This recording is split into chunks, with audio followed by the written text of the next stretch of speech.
Beržoro kalvarijos. Jos priskiriamos mažųjų kalvarijų grupiai. Ją sudaro 14 įprastinių kryžiaus kelio stočių. Pusė Beržoro koplyčių išdėstytų kaime, o likusios 7 už kaimo 7 koplyčių kalne.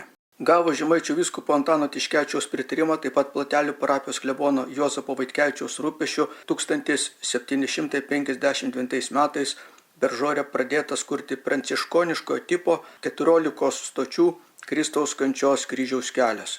Per trumpą laiką parapiečių lėšomis ir pastangomis pastatyta 14 medinių koplytėlių.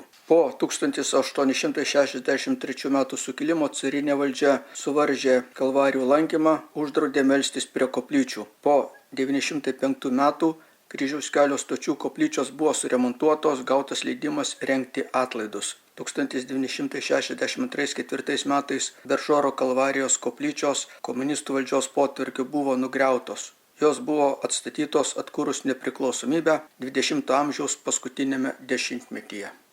Ačiū už dėmesį.